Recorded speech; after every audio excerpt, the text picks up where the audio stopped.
I'm Jasmine Moradi, and you're listening to the Queens of Tech podcast, a podcast series about raising the voice of workplace champions. 60 plus questions in around 30 to 40 minutes with women, women of color, non-binary, and transgender influencers about their journey into STEM, science, technology, engineering, and mathematics. I started the Queens of Tech podcast initiative in May 2022 because I would like to retain more women, women of color, non-binary, and transgenders in the tech industry. Talent is out there, but our work environment needs to improve for all to feel safer, stay authentic, and to be valued for our contributions. My vision is to raise the workplace ecosystem for all in tech by killing the imposter syndrome, stopping bad behavior, and increasing equity opportunities. Each podcast talk is built around 60 plus questions regarding upbringing, education, career path, DIB, and future advice. My mission is to bridge the gap between schools and workplaces by getting into the heart of my guest's personal life and career journey to inspire other girls, women, women of color, non-binary, and transgenders to unleash their full potential to reach top leadership roles in the tech industry. My goal is to raise the voices of tech champions around the world and together with companies, investors, and politicians, raise the challenges and opportunities around equity, inclusive, diversity, and belonging in our workplaces. Enough is enough. I would like to enforce companies to build a sustainable, inclusive culture to retain diverse talent so we keep the workforce power equity to continue building future diverse and inclusive products. Representation matters. Your voice matters. In this episode, I'm very excited to welcome my guest, tech queen Corin Lines-Stary, multi-phase professional, serving as a leader at GenerAIve at GenAI consultancy. She's also an executive coach and an award-winning podcaster. Hi, Corin. Hi, thank you so much for having me. I'm honored to having you. How are you today? I'm good. We're in Nashville, Tennessee, and it's a beautiful spring coming up on summer day. And so, yeah, we're enjoying it. The kids are out of school, but they're out of the house at the moment. So we're all right. I'm so jealous. Nashville, of all the places, because I used to work in music tech, and Nashville is the spot of music. So that's for sure. They call it Music City, USA. And I didn't realize that was true. Of course, I was like 15 years in New York City before here. And it's true. Like everyone you meet is songwriters and lyric writers and sound masters. And it's fascinating. Let us dive into your journey into STEM. Hope you're ready for the Queens of Tech 60 plus question. Let's get into it. Let's warm up with a few fun facts about you. How would you describe your personality in 3 hashtags? Hashtag connector, hashtag multifaceted passional, and hashtag vivacious. How would you describe your life in 3 sentences or hashtags? Hashtag continuous learning journey, hashtag balancing act, and hashtag midlife renaissance. So, living in Nashville, what kind of music stimulates and motivates you the most? That's a great question. Well, I was born in the late 1970s, so I absolutely love 90s rap. I also love pop music, and I actually love things that get my kids excited. So my husband is really into EDM because he's of Eastern European descent. He's Ukrainian born. And we love dance and electronic music as well. What is your personal motto? Embrace the now, forge the future. And with this, I'm trying to encourage myself to stay mindful of the present moment while also acknowledging the importance of the actions that I'm taking today that shape my future. So it reminds me to focus on what I can do today to create the life I want without being overly preoccupied with the past or the future. And what is your favorite book? I'm taking this one pretty old school, but my favorite book is probably The Fountainhead. I love it because it celebrates individualism, integrity, and innovation all simultaneously. And you are award-winning podcast host, so what is your favorite podcast? From a unique soundscape perspective, I love the podcast Load Lines. because I'm familiar with some of the places that the host visits. For example, they go to Tucson, and I did my undergrad at the University of Arizona in Tucson. So it's quite fun auditorially. I also enjoy the Tim Ferriss show. In the episodes I've listened to recently, I found the stories to be deeply authentic. Tim explores themes around personal development and creativity and emphasizes unconventional thinking and living. And all those themes I deeply respect. So those have been really resonating with me lately. Mac or PC? Mac. Say something interesting about you that most people don't know. I've run with the bulls in Pamplona in Spain, and I've lived to tell the tale. What is your hidden talent? I am shit hot at walking on stilts. So I'm planning to wow my kids this summer at my parents' place in North Idaho. That is so cool. And if you were going to write a book about your life, what would the title be? Maybe From Chaos to Clarity, how embracing all that you love finally makes sense. Beautiful. Great start, Corinne. Now, let us dig deeper. Our childhood has an effect on our adulthood. Our early experiences shape our belief about ourselves, others, and the world. So, I want to discover your childhood. Where did you grow up, and how did it shape your early experiences? Well, a variety of places. I was born in St. Paul, Minnesota. So that's right in the middle of the country of the United States. I was raised until 5 way up in the North Idaho Panhandle in a town of about 5,000 people called Sandpoint, Idaho. And from 5 until I graduated high school, I was in Bellevue, Washington, which is sort of like the birthplace of Microsoft and Amazon and all of those things. So, what was your dream job as a child? To be a pop star, And what was your favorite subject in school? I always loved literature classes. What was your least favorite subject? Chemistry, hands down. So, you grew up with all those technology companies. So, what is your earliest memory of technology and the arrival of the internet? Well, my sister and I, and this is definitely showing my age, but my sister and I would play Atari together in our living room on Saturday mornings.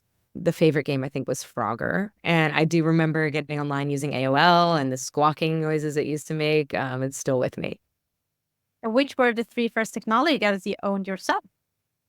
Atari, Nintendo, and Game Boy. And who was your female role model growing up and why? Probably Madonna and Tiffany, maybe both equally, because they were awesome and because they were pop stars. So, based on what you said, how do you think where you grew up and the school you went to and the generation you come from influence your education and career choice as you didn't become a pop star? Yeah, for sure. Well, I went to a public school, but like I said, we were in the heart of where Amazon and Microsoft came from, and we were surrounded by startups that became giants. My aunt worked for Microsoft in the early days, and one of the major developments when I was young was when encyclopedias moved to CD-ROMs. So instead of a wall of books or a wall of gigantic books in a school library, or if you were lucky in your home, Microsoft transferred that into like a CD-ROM disk set. So that first version of their encyclopedia was called Encarta. I remember that I was invited to be a part of an internal Microsoft video, via my aunt, because she knew some people, to create like an internal commercial for that product. So yeah, that was like one of those kind of formative things that like exposed me to Microsoft and kind of what they were doing and how life-changing and transformative tech could be. And after college, my first job was actually back in Seattle at a tech firm at a storage company. So weirdly, the foundations were laid pretty early now that I think back on it. Yeah, you were very early influence. That is so cool. So, let's dig into your education and career journey. But before that, I'm going to read two quotes. First one, the universe expect me to choose a career path at 16. I can't even choose what I want for dinner. Second, Abraham Lincoln said, I quote, the best way to predict your future is to create it. So, Corinne, where and what did you end up studying at university? For my undergrad, as I was mentioning, I attended the University of Arizona in Tucson, and my degree was in communication. And for my master's, I attended the University of Westminster in London, and that was international marketing communication. So a lot of focus on communication, but I still think that's pretty relevant in tech. You did talk about what influenced you tech industry, but who and what influenced you to get it into your chosen field? Looking back, I think the single biggest factor of my entering the technology realm had to do with my moving to Japan to do the JET program, which is right after I did my master's. And then after that, from there, I moved to NYC and was, of course, connected with some of my program mates who had lived in Japan with me. And one of them referred me in for a role at a very large Japanese conglomerate. The firm was called Itochu. They had like 300 or something subsidiaries. but one of them was the startup. And that was the one that I got hired for. And so that role gave me the ability to touch literally every aspect of building a brand and a company, from starting a website, from the PR aspect, from just everything it takes. And the rest was history. And what other professional roles have you had before that led you to start your own? I worked in business development, account management, sales, project management, product management. And even today, like as you mentioned, thank you for the intro, I'm exploring multiple paths, which include podcasting, executive coaching, and being a founder member of the GenAI consultancy you mentioned, GenerAIve. So what does GenerAIve do? We help clients define and implement AI strategies, assess technology maturity, and then develop customized AI solutions. So what was the reason behind starting exactly this type of company? Well, actually, after about 7 years at Boston Consulting Group, which is a management consulting firm, I was transitioned out, and a few of my colleagues and I had been working within BCG to help clients understand GenAI and discover ways their firms could leverage it. So just as we started to get some traction with a few clients, BCG laid several of us off. We knew there was a market for it and we were seeing intense interest in the marketplace. We decided to launch our own consultancy that focused on the transformative power of GenAI. And what is your title and what is your main responsibilities? My title is founder and partner, and no 2 days are alike. Anything from strategic planning, client meetings, project oversight, to lead and mentor our team, to conduct workshops, drive business development, and conduct any kind of workshops that we have interest from our client base. But all 4 of us partners do make it a point to regularly contribute to industry thought leadership as well. That was a lot. So what does a typical workday or work week look like for you? Every day is really a mixed handbag of things. Business development is always mixed in with sustaining existing client work or supporting products or tools that we've already brought into the world. I also do a lot of accounting related tasks, which is odd, and I actually enjoy that. I love the quote, choose a job you love and you will never have to work a day in your life. So based on what you said, Corin, what do you love about your role? What I love is that I can see every day that the work we're doing is having an impact on our clients. And in the best cases, they are over the moon excited about what we are co-creating together with them and how those tools will positively impact the communities they operate within. So can you share with us what is the best experience you've had in the current role so far? Well, it's maybe silly to say, but getting our first client was a major milestone. It had us all looking at each other going, wait, we can actually do this. And the sheer excitement and extreme engagement that we're getting from some of our clients right now, they're just really enthusiastic about how life-changing these tools are for the communities that they will be present within. Well, congratulations. However, with success comes a lot of hard work and challenges. So what is the biggest challenge you've encountered so far and how did you end up tackling it? The biggest challenge that we're seeing is just establishing credibility and trust in such a rapidly evolving and highly technical field. And I think what we're seeing is that as we show up every day and sort of enlighten our clients about how regulations are changing, how things are so rapidly evolving, and continue to keep them abreast so that they can remain on top of everything and feeling relevant and confident, that's been sort of like what's paying dividends right now. And what do you wish everybody understood about the role you have?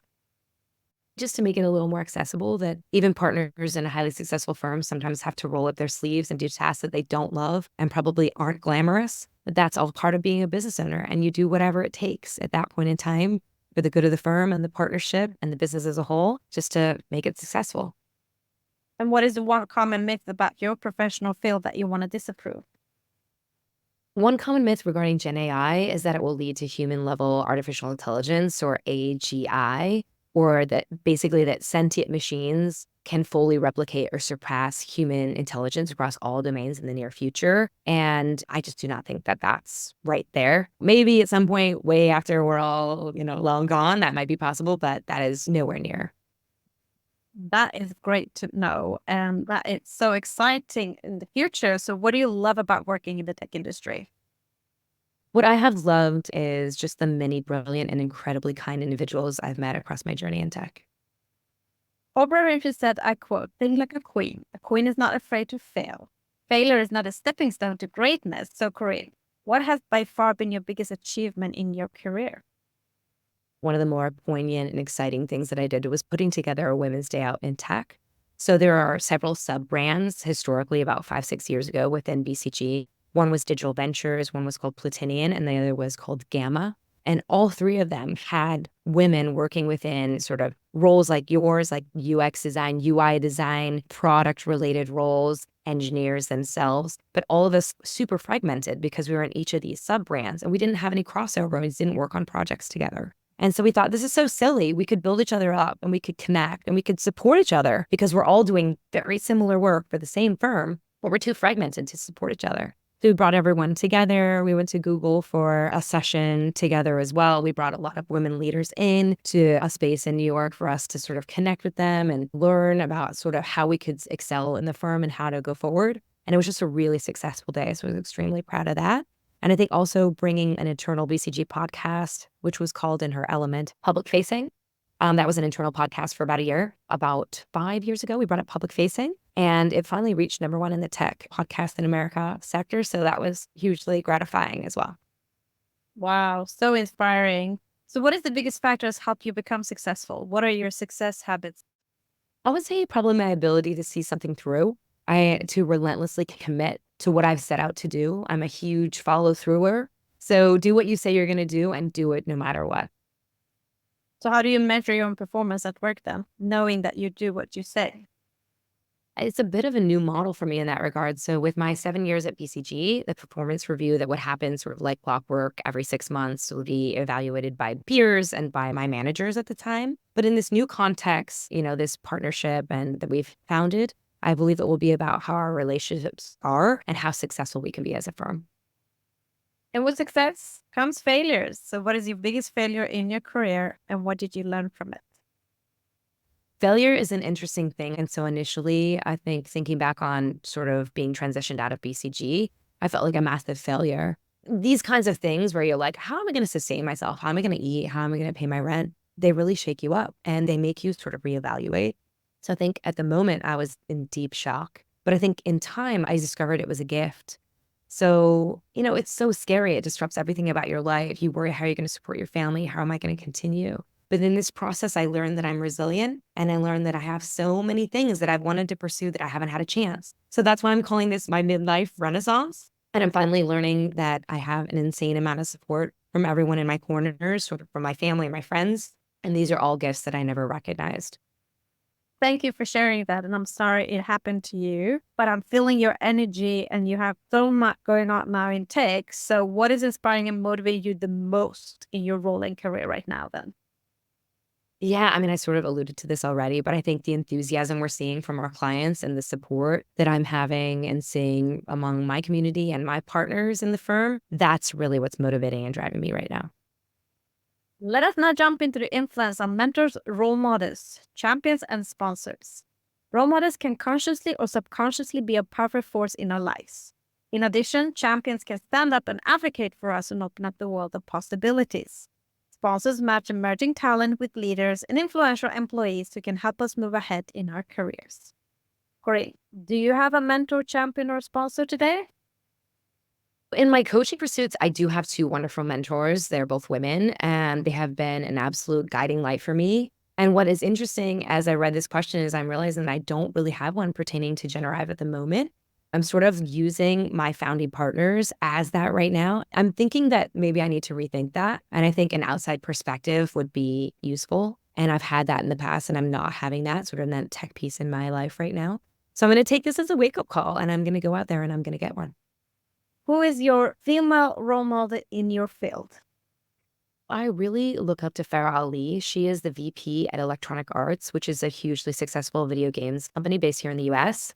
She cares deeply for those that she mentors and supports within her firm. She also co-founded Pakistani Women in Computing in September 2018. So PWIC is a global community of women in technology field, and they're allies, and their aim is to connect and learn from one another and grow together. So I take a lot of inspiration from her and what she's done, not only her firm, but also sort of this nonprofit Women in Computing that she put together.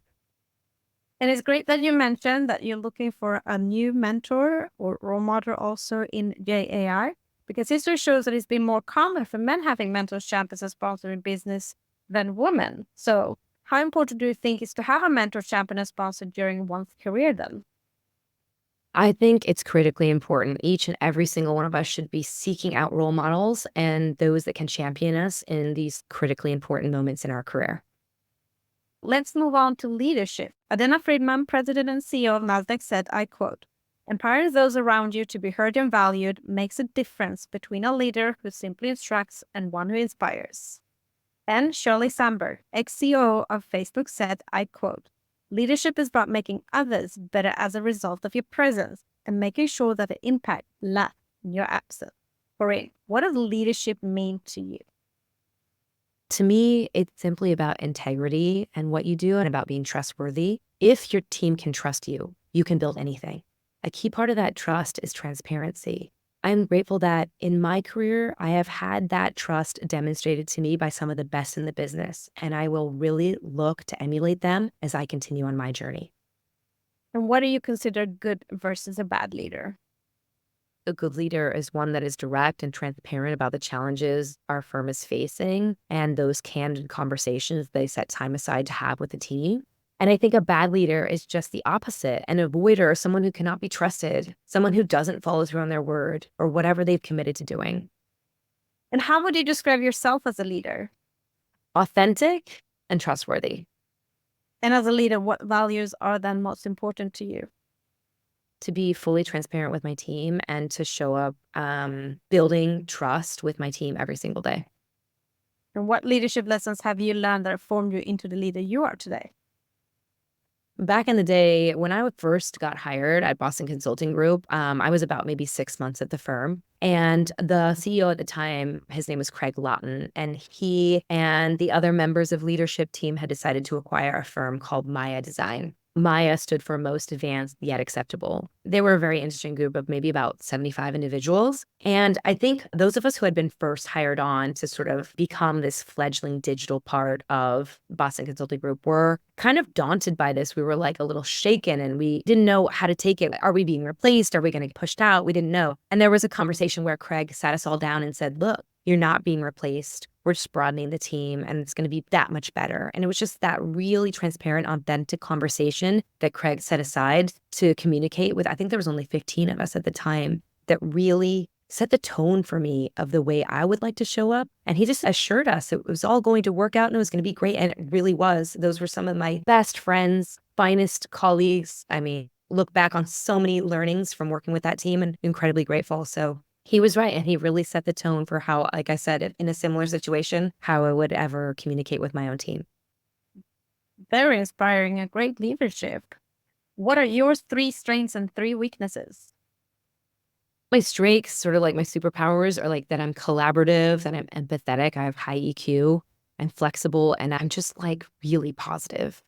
But I think there can be too much for me, like the negatives are that I can be too much of a perfectionist, I can be too controlling, and I can let myself get too upset over the little things. Let us now jump into the hottest topic in business today, workplace culture, unlocking the power of diversity, equity, inclusion, and belonging. Corinne, what do diversity, equity, inclusion, and belonging mean to you personally? There's a lot of analogies out there today about this, but the one that resonates with me the most is sort of like about there's a scene, there's a party.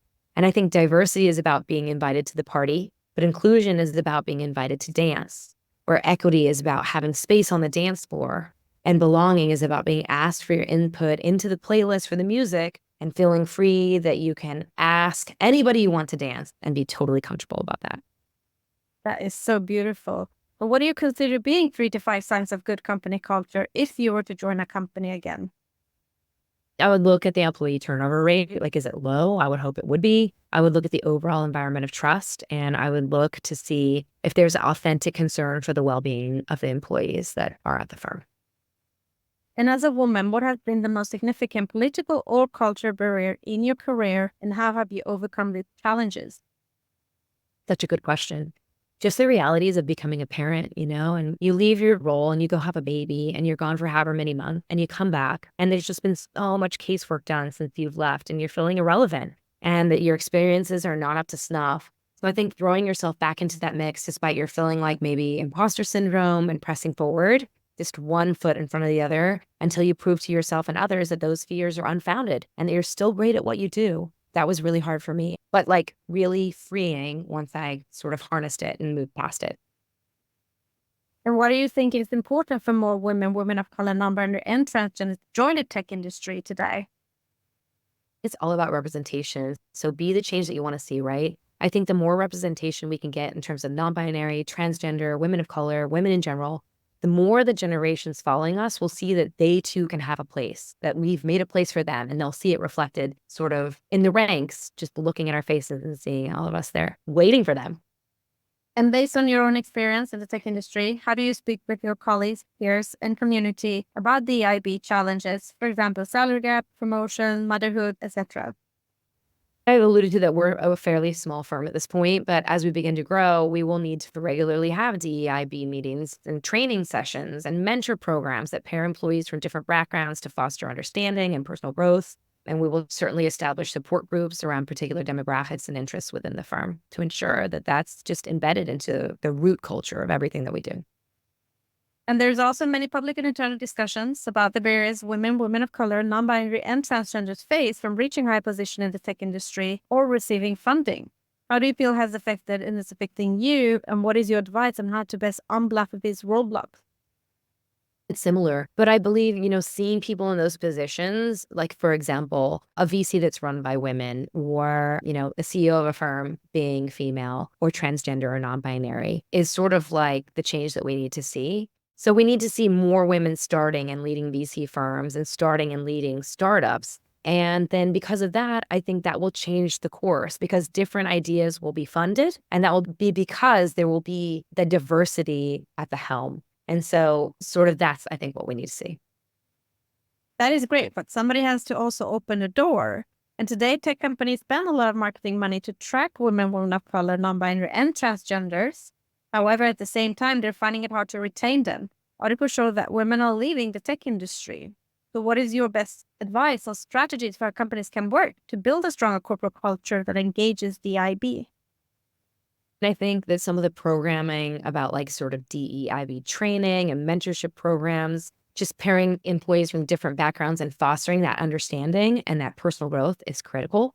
And I think that more than anything, it's beyond these things. Those policies have to be reflected in the largest and most critically important decisions across the firm. So these firms really need to be eating their own dog food, and they need these issues to be on the forefront. And like, I think you and I had spoken to about like that you have seen a lot of firms that kind of market about it, but it doesn't translate to reality. So I think, yes, it needs to be part of your marketing, but it also has to be embedded into like the trenches of your firm, like in every aspect of what you do.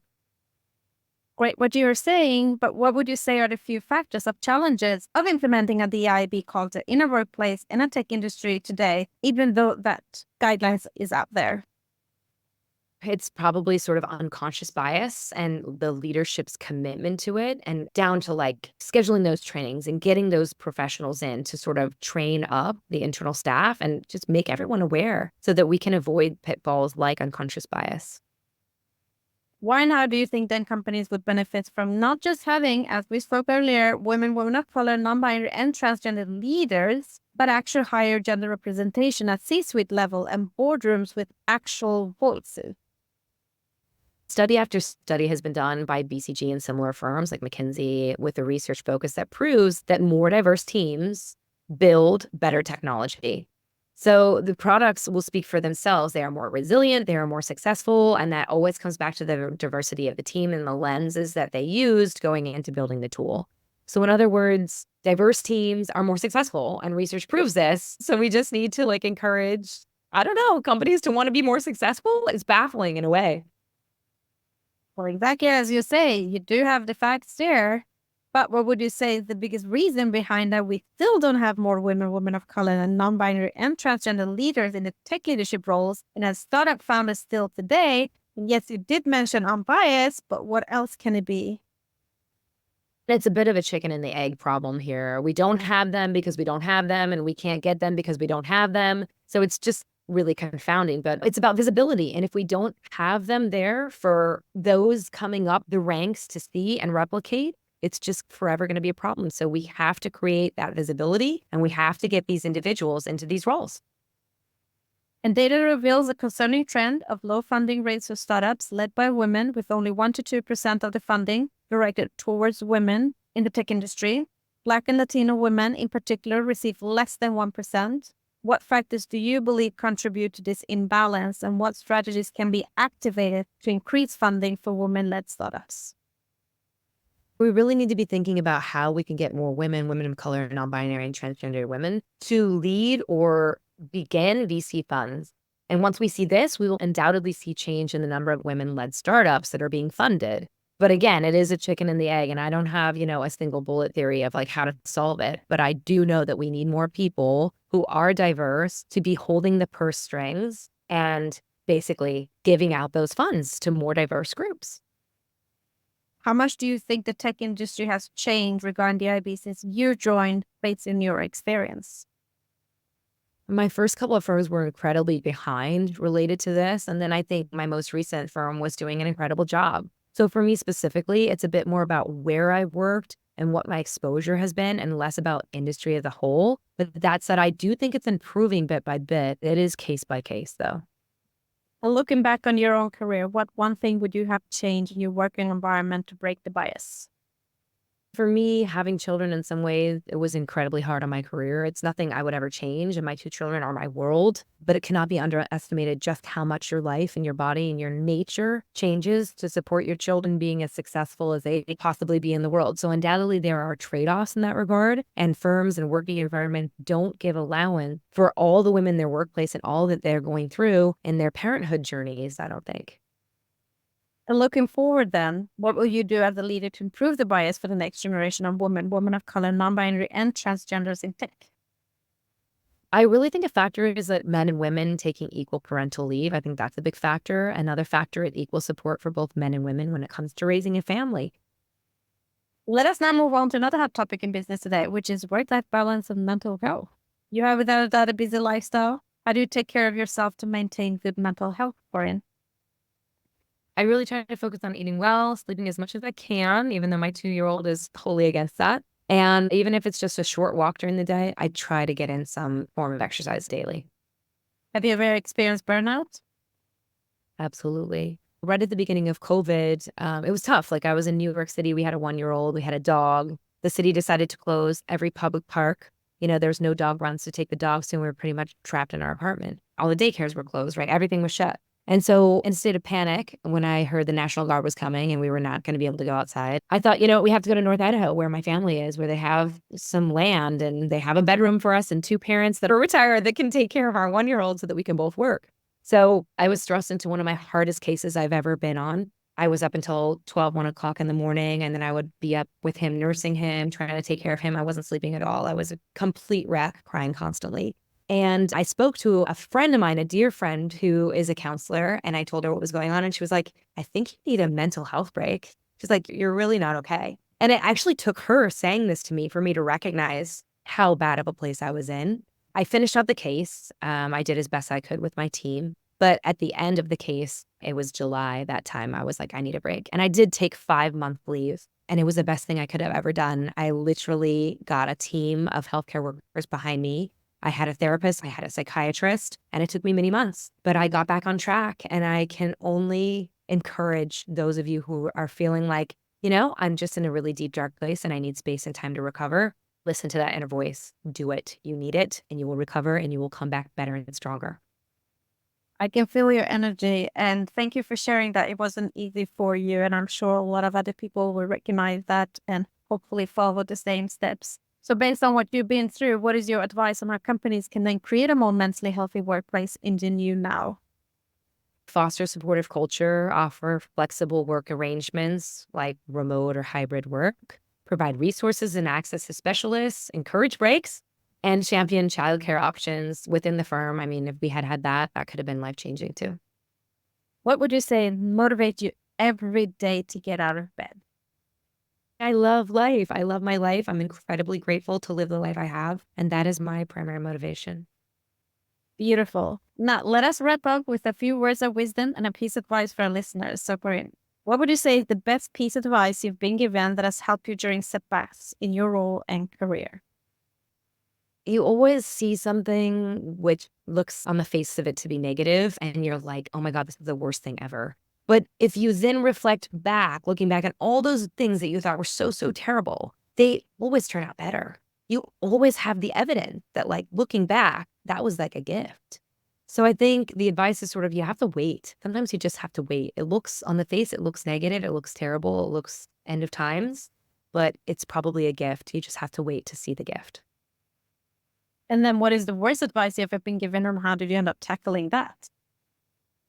Kind of a silly thing, but I remember back in the day, I told one of my career advisors in my undergraduate that I wanted to maybe go to Boston to do my master's degree. And he told me, you don't have the elbows for Boston, which sort of meant you don't have what it takes. You don't have the power. You're not a powerful enough individual, and you are not a fighter. And I think I used that as fuel. And that's why I wanted to move to New York City, and I wanted to go try to make it in the big city, in the Big Apple. And I think bad advice, it looked really bad on the face, but like using it for fuel really helped propel me. Is there something you wish you would have known, or a skill you wish you had when starting out in the tech industry? I probably wish I would have done some development, learned some dev, learned some developing. So, I mean, I've done some of those like small courses, but it's just not deep enough, I don't think. So yeah, some coding could have given me more context and a better understanding of what goes into products under the hood. And if you had the ability to go back in time to when you were just the beginning of your career, what advice would you give to your younger self? Good question. Probably just breathe. It will all work out. And what advice will you then give to young girls, women of color, non-binary, and transgenders who want and trying to break into STEM fields today, especially wanting to become next generation leaders? I would just say, go for it. Find someone you connect with and reach out and ask. Ask them to be your mentor. Ask them to be your champion. Ask for what you need. And based on what you said, you are on a great journey. So last but not least, Corinne, what is next for you in your role and career in tech? Just to grow the business at this point in time. That's our biggest focus. I can't wait to see the magic that you guys are going to create. So thank you very much, Corinne, for being a guest in the Queens of Tech podcast. Sharing your journey will without a doubt inspire change and reshape company culture for the next generation of women of color, non-binary, and transgender leaders in. Thank you. Thank you so much, Jasmine, for having me. It's been such a pleasure. Thank you for listening. If you have worked in the tech industry minimum 3 years and would like to share your journey, please nominate yourself or somebody you know to i@jasminemoradi.com. For more podcast episodes and to learn more about the Queens of Tech initiative and to support us, visit queensof.tech.